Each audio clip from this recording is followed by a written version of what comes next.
Hello tout le monde, je vous retrouve aujourd'hui pour une vidéo retouche. C'est un portrait de la belle Camille que j'ai shooté il y a déjà quelques temps. On avait passé une super journée à Efteling. J'avais d'ailleurs filmé un vlog backstage ce jour-là, donc si jamais vous l'avez raté, je mettrai le lien dans la description. Dans cette vidéo, je me concentrerai sur la retouche du visage et la retouche de peau. Je vais donc pas m'attarder sur les retouches lumière, couleurs, etc. Il y aura plein d'autres vidéos qui sortiront et qui traiteront de ce sujet-là.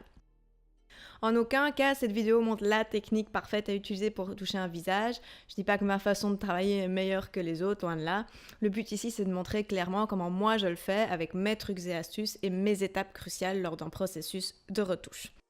La première chose que je fais en rentrant dans shooting, c'est importer mes photos dans Bridge. C'est également dans Bridge que je vais sélectionner mes photos préférées. Et une fois que j'ai choisi ma photo coup de cœur, je l'ouvre dans Camera Raw.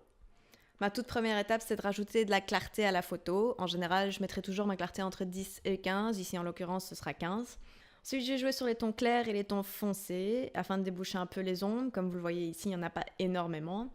Et je vais rajouter encore un peu de netteté avant d'ouvrir mon image dans Photoshop.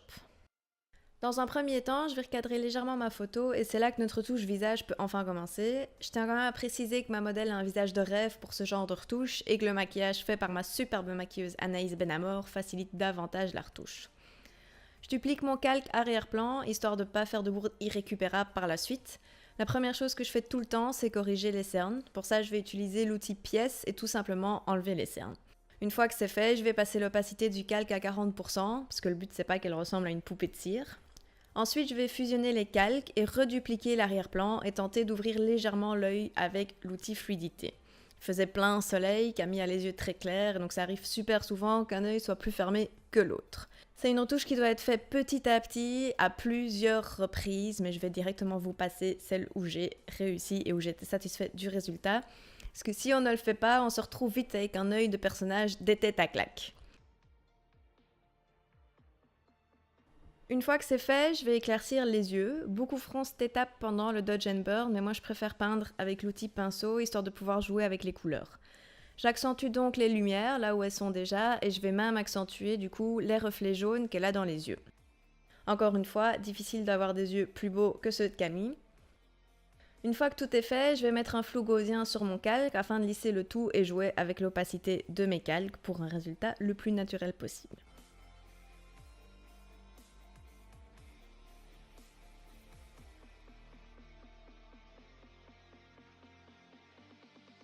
Une fois les yeux terminés, je vais m'attaquer aux lèvres. C'était la dernière série de portraits de la journée, donc les lèvres sont un peu abîmées, le rouge à lèvres a pas mal subi après la troisième barbe à papa. Et donc je vais utiliser l'outil correcteur localisé sur mon calque dupliqué pour enlever les petites taches et les gerçures. Je diminue l'opacité à 50%. Et après, je vais redupliquer mon calque, je vais redessiner les contours du rouge à lèvres disparu avec l'outil de tampon tout simplement.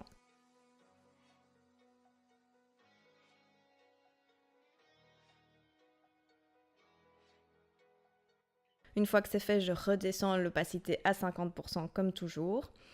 Comme vous le voyez, au final, ce sont des retouches très légères, mais en photo, tout est dans le détail. Ensuite, je vais modifier la couleur des lèvres avec la correction sélective. Comme vous le voyez, la perruque change également de couleur vu qu'elle répond également au magenta. Et donc pour ce faire, je vais donc passer mon calque en négatif en faisant CTRL-I et je vais aller peindre les lèvres en blanc sur ce calque afin qu'elles soient les seules à être modifiées.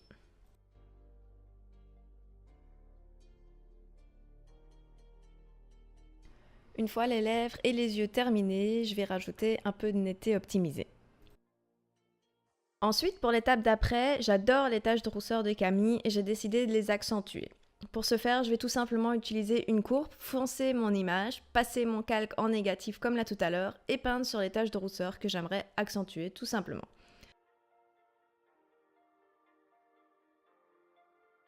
J'en profite pour en faire de même pour les yeux et le maquillage. Je rajoute également les ombres qu'on aurait pu enlever dans les lèvres et je vais faire pareil avec les lumières et éclaircir certains endroits. Si vous hésitez où mettre la lumière et où mettre les ombres, il suffit de suivre les ombres et les lumières naturelles déjà présentes sur le visage et les accentuer comme je le fais ici. J'ai vite retiré quelques petits défauts que j'avais zappés au début, toujours avec l'outil tampon, avant de continuer avec mes lumières.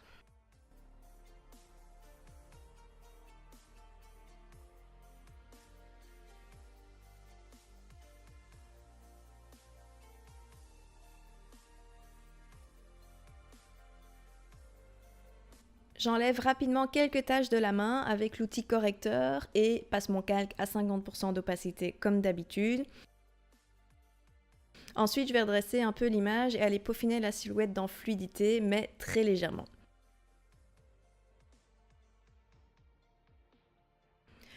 Je vais modifier la couleur de la perruque avec le même procédé que là tantôt. Donc pour rappel, j'utilise la correction sélective, je passe mon calque en négatif et je peins sur mon calque.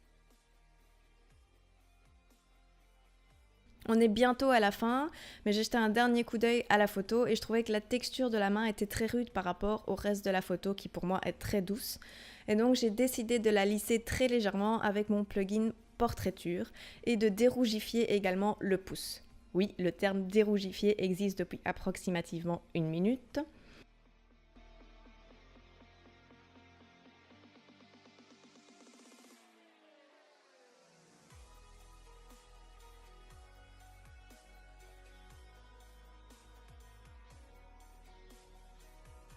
Nous voilà donc à la fin de la retouche beauté à proprement parler. Pour vous montrer la photo finale, je vais passer en ultra accéléré mes retouches lumière que j'effectue quasiment exclusivement avec les courbes pour ce portrait, parce que j'en suis déjà très satisfaite de base. Quand tout est fini, je vais rajouter encore de la netteté sur toute la photo avec l'outil accentuation.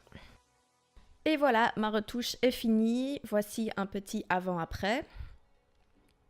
J'espère que cette vidéo vous aura plu, n'hésitez surtout pas à mettre un petit pouce bleu et un petit commentaire si vous avez des suggestions ou des remarques et surtout n'oubliez pas de vous abonner à ma chaîne. Bisous à tous!